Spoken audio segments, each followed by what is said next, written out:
For project 2, I'm going to be talking about the macromolecules and the Krebs cycle. I'm going to be demonstrating the following processes and how their products feed into the Krebs cycle and electron transport chain.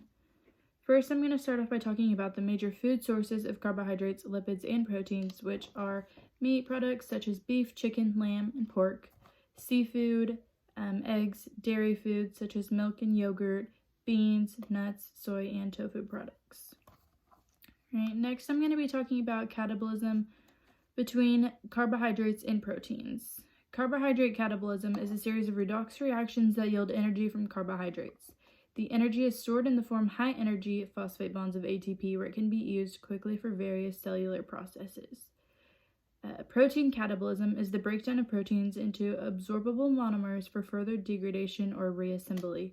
Protein catabolism is the intestinal lumen that is important for several reasons, one of which is immobilizing essential amino acids for absorption.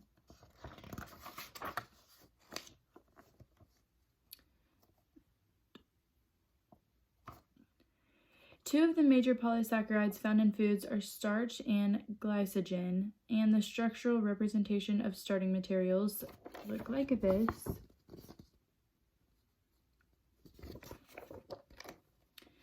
The chemical structure of sucrose looks like that. And the chemical structure for fructose looks like this. And lastly, the chemical structure for glucose looks like this. The type of bond that links sugar molecules together is the glycosidic bond, and the glycosidic bond in the disaccharide above is the sugar molecule, which is the sucrose. What is glycolysis? Glycolysis is the metabolic pathway that converts glucose into pyruvate and a hydrogen ion. There are 10 important phases that happen during glycolysis, and I'm going to be talking about each step and what is the result of each step. The first step in glycolysis is the conversion of D-glucose into glucose 6-phosphate. The enzyme that catalyzes this reaction is hexokinase. Here, the glucose ring is phosphorylated. Phosphorylation is the process of adding a phosphate group to a molecule derived from ATP.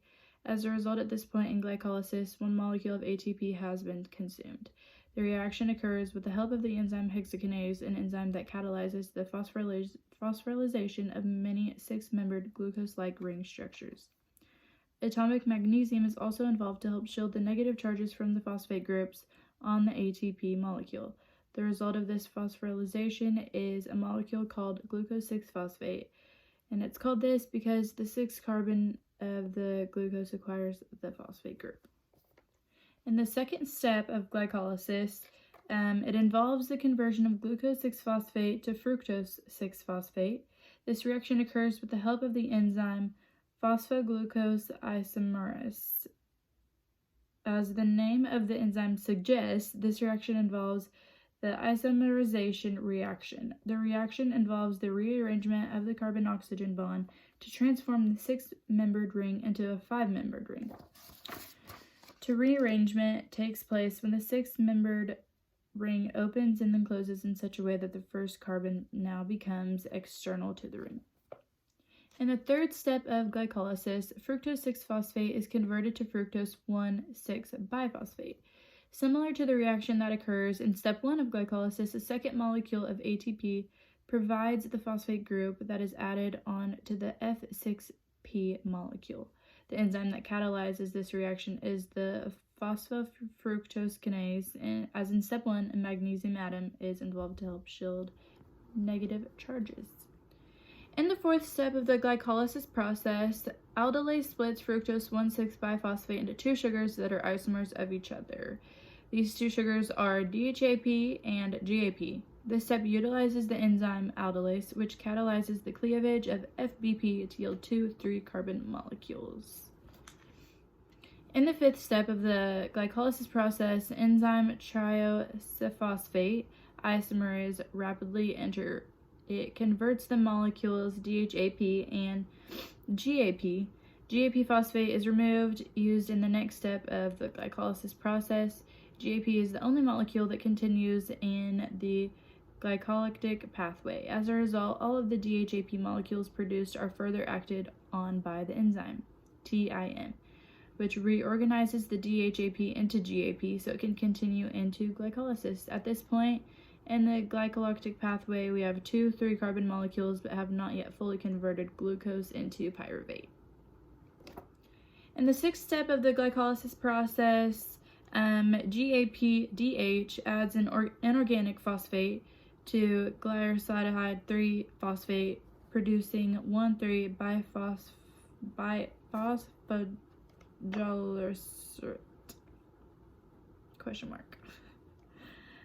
There's 3 steps that also happen in step 6. One being that the glyceride 3-phosphate is oxidized by the coenzyme NAD. The second thing that happens in the 6th step is the molecule is phosphorylated by the addition of a free phosphate group. The enzyme that catalyzes this reaction is GAPDH.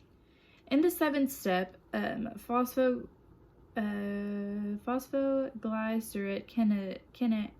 kinase transfers a phosphate group from 1,3-biphosphogyrocerate to ADP to form ATP and 3-phosphoglycerate.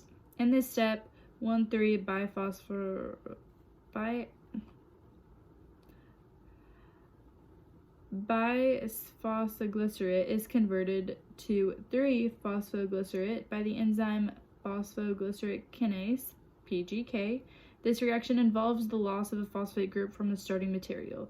The phosphate is transferred to a new molecule of ADP that yields our first molecule of ATP. Since we actually have 2 molecules of 1,3-biphosphoricate, because there were 2 3-carbon products from stage 1 of glycolysis, we actually synthesized 2 molecules of ATP at this step.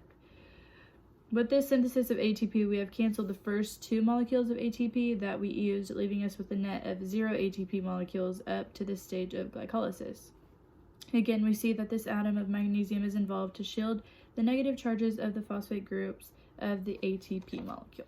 In the 8th step of glycolysis, the enzyme phosphoglyceromutase relocates from the P-phosphoglycerate from the 3rd carbon to the 2nd carbon to form 2-phosphoglycerate. This step involves a simple rearrangement of the position of the phosphate group on the 3rd phosphoglycerate molecule, making it 2-phosphoglycerate. The molecule responsible for catalyzing this reaction is called phosphoglycerate mutase. A mutase is an enzyme that catalyzes the transfer of a functional group from one position on a molecule to another. The reaction mechanism proceeds by first adding an additional phosphate group to the 2 position of the 3-phosphoglycerate. The enzyme then removes the phosphate from the 3 position, leaving just the 2-phosphate and thus yielding 2-phosphoglycerate. In this way, the enzyme is also restored to its original phosphorylated state.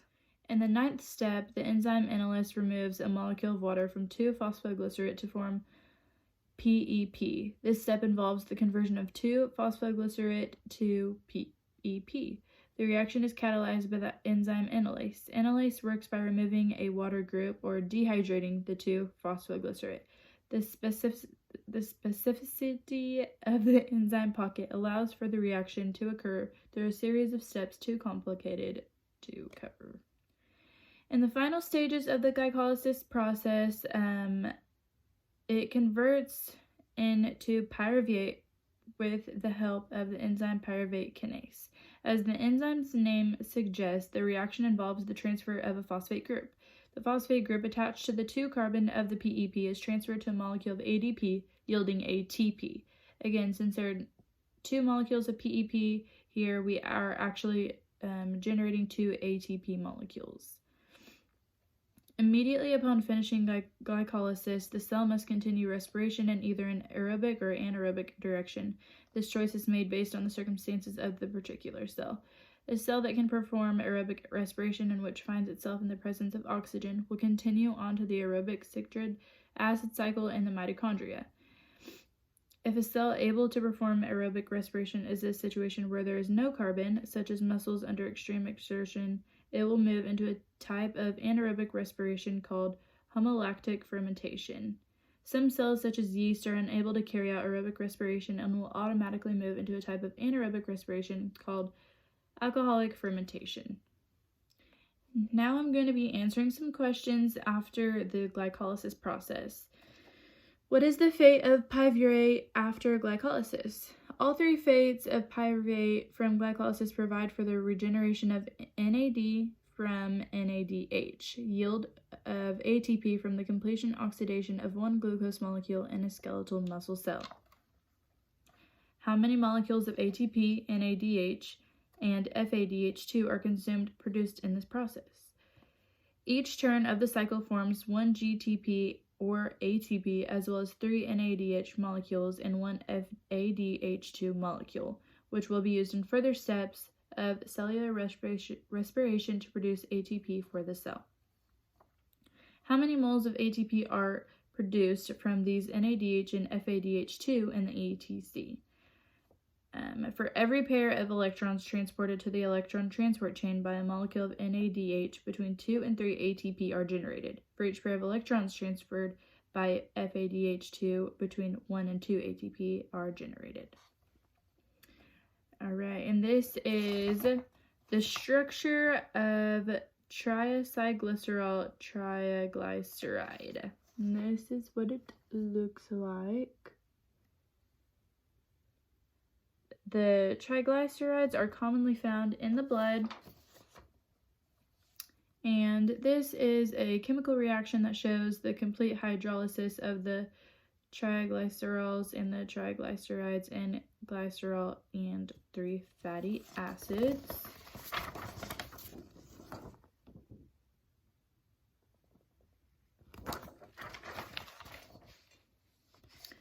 This is a 4-reaction step that demonstrates how fatty acids undergo beta oxidation. Yeah, it's really difficult to see.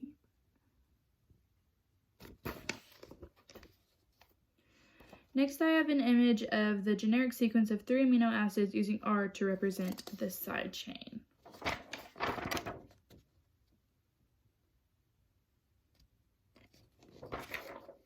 And then I have the reaction that shows proteins degrading into individual amino acids.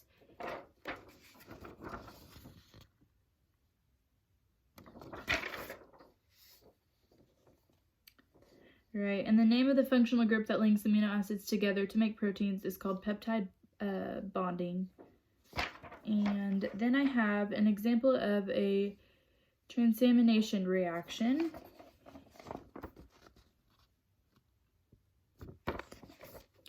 And then an example of an oxidative deamination.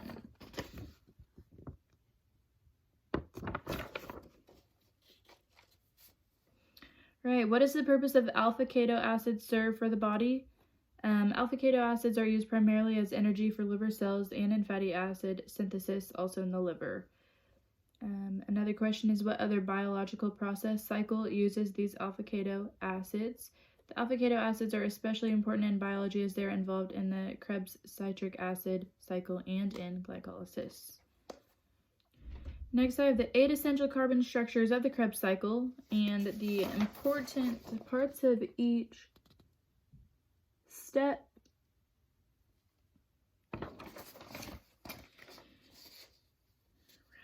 And the largest energy output in the Krebs cycle as measured by ATP is in the mitochondria.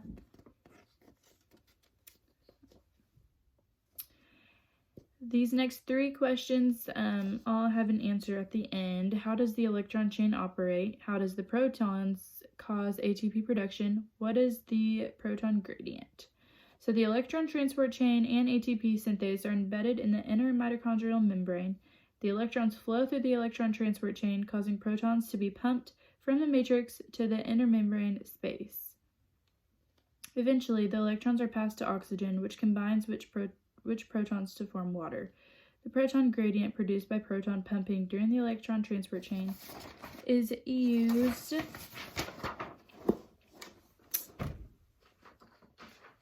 Hold please. Is used to synthesize ATP. Protons flow down their concentration gradient into the matrix through the membrane protein ATP synthase, causing it to spin like a water wheel and catalyze conversion of ADP to ATP. An electrochemical gradient is a gradient of electrochemical potential, usually for an ion that can move across a membrane. The gradient consists of two parts, the chemical gradient or difference in solute concentration across a membrane, and the electrical gradient or difference in charge across a membrane. What are NADH and FAD? How are they related to NADH and FADH2? Both NAD and FAD can serve as oxidizing agents, accepting a pair of electrons, along with one or more protons to switch to their reduced forms. NAD start superscript plus and superscript accepts 2 electrons and 1 H to become NADH, while FAD accepts 2 electrons and 2 H's to become FADH2. And that is the end of that.